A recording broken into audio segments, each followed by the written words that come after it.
Silent ಸಪ್ಳ ಸಾಯ್ತಾ ಇದೆ Koppal air pollution ಇಂದ. ಒಂದ್ ಕಾಲದ ರೈಸ್ ಬೌಲ್ ಆಫ್ ಕರ್ನಾಟಕ ಇವತ್ತು ರೈಸ್ ನ ಊಟ ಮಾಡಕ್ ಆಗದೆ ಇರೋ ಪರಿಸ್ಥಿತಿಗೆ ತಂದಿಟ್ಟಿದ್ದಾರೆ. ಎಲ್ಲಿ ನೋಡಿದ್ರು ಧೂಳು, ರೈತರ ಬಾಳು ಹಾಳು. ಈ ಪೊಲ್ಯೂಷನ್ಗೆ ಸೊಲ್ಯೂಷನ್ ಇಲ್ಲ, ಯಾಕಂದ್ರೆ ಆ ಕೆಲಸ ಮಾಡ್ಬೇಕಾಗಿರೋ ಪೊಲ್ಯೂಷನ್ ಬೋರ್ಡೇನೆ ಕಣ್ ಮುಚ್ಕೊಂಡ್ ಕೂತಿದೆ. ಇಲ್ಲಿನ ಜನಗಳಿಗೆ ಕಿವಿ ಮೇಲೆ ಹೂವಿಟ್ಟು ತಲೆ ಮೇಲಿರೋ ತೆನೆ ಕೆಳಗಡೆ ಬೀಳ್ಸಿ ಕೈಗೊಂದು ಪಾರ್ಟಿ ನೇಮ್ ಕೊಟ್ಟು ಹೋಗಿದ್ದಾರೆ ನಮ್ ರಾಜಕಾರಣಿಗಳು. ಇವರು ಜನಸೇವಕರಲ್ಲ, ಜನಭಕ್ಷಕರು. ಇದರಲ್ಲಿ ಒಂದು 22 ರೆಡ್ ಕ್ಯಾಟಗರಿ ಕಂಪನೀಸ್ ಇದಾವೆ. ಅಂದ್ರೆ ಅವು ಹೈ ಪೊಲ್ಯೂಟಿಂಗ್. ಅದರಲ್ಲಿ ಹೈಯೆಸ್ಟ್ ಅಫೆಕ್ಟೆಡ್ ಹಿರೇಬಗ್ನಾಳ್ ಗ್ರಾಮ.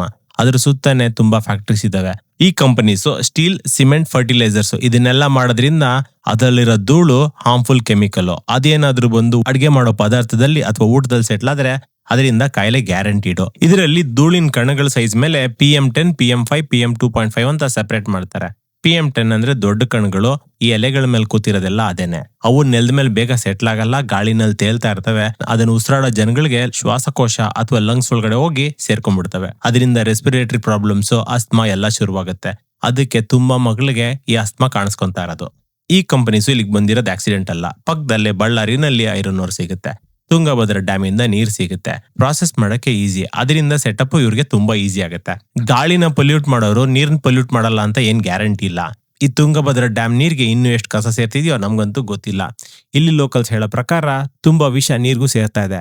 ಆ ನೀರು ಅಲ್ಲೇ ನಿಲ್ಲಲ್ಲ. ಆ ನೀರು ಬರೀ ಉತ್ತರ ಕರ್ನಾಟಕ ಅಲ್ಲ, ಅಪ್ಪರ್ ಭದ್ರಾ ಪ್ರಾಜೆಕ್ಟ್ ಇಂದ ಹಿರಿಯೂರು, ತುಮಕೂರು, ಶಿರಾ ಇಲ್ಲಿ ತನಕ ಬಂದು ರೀಚ್ ಆಗಿದೆ. ಸೊ ನೀವು ನಾರ್ತ್ ಕರ್ನಾಟಕದವರಾದ್ರೂ ಆಗಿರಿ, ಮಧ್ಯ ಕರ್ನಾಟಕದವರಾಗಿರಿ, ಯಾವುದೇ ಪಾರ್ಟ್ ಆಫ್ ಕರ್ನಾಟಕದಲ್ಲಿದ್ರು ಇನ್ ನಿಮ್ಗೆ ಒಂದಲ್ಲ ಇನ್ನೊಂದ್ ರೀತಿನಲ್ಲಿ ಅಫೆಕ್ಟ್ ಮಾಡುತ್ತೆ. ಬಡ ರೈತರು ಮಾಡಿದ್ರೆ ಪ್ರೊಟೆಸ್ಟ್, ಇವ್ರು ಮಾಡ್ತಾರ ಅರೆಸ್ಟ್. ಇಂಥ ಸರ್ಕಾರಗಳು ಇರೋದ್ರಿಂದಾನೇ ನಮ್ಗೆ ಯಾವ್ದು ಅಭಿವೃದ್ಧಿ ನ್ಯಾಯವಾಗಿ ಆಗ್ತಾ ಇಲ್ಲ. ಈ ಪೊಲ್ಯೂಷನ್ ನ ತುಂಬಾ ಕಂಟ್ರೀಸ್ ಚೆನ್ನಾಗಿ ಕಂಟ್ರೋಲ್ ಮಾಡಿದಾವೆ. ಸಿಂಗಾಪುರ್ ಅಲ್ಲೂ ಎಷ್ಟೊಂದು ಇಂಡಸ್ಟ್ರೀಸ್ ಇದಾವೆ, ಆದ್ರೆ ಧೂಳು ಹೊರಗಡೆ ಬರಲ್ಲ. ಯಾಕಂದ್ರೆ ಅವರು ಆ ಧೂಳ್ನ ಅಲ್ಲೇ ಕಂಟ್ರೋಲ್ ಮಾಡ್ತಾರೆ. ಲೋಕಲ್ಸ್ ಹೇಳೋ ಪ್ರಕಾರ ಇಲ್ಲೂ ಕೂಡ ಬೆಳಗ್ಗೆ ಹೊತ್ತು ಈ ಧೂಳ್ನ ಹೊರಗಡೆ ಬಿಡಲ್ಲ. ರಾತ್ರಿ ಆಗಿದ ತಕ್ಷಣ ಧೂಳು ಜೋರಾಗಿ ಬರುತ್ತೆ. ಹಂಗಂದ್ರೆ ಬೆಳಗ್ಗೆ ಹೊತ್ತು ಕ್ಲೀನ್ ಮಾಡ್ತಾರೆ, ರಾತ್ರಿ ಹೊತ್ತು ಹಂಗೆ ಬಿಡ್ತಾರೆ. ಇದ್ರಲ್ಲೂ ಏನೋ ಗೋಲ್ಮಾಲ್ ನಡೀತಿದೆ ಅಂತ ಲೋಕಲ್ಸ್ಗೆ ಡೌಟ್ ಇದೆ.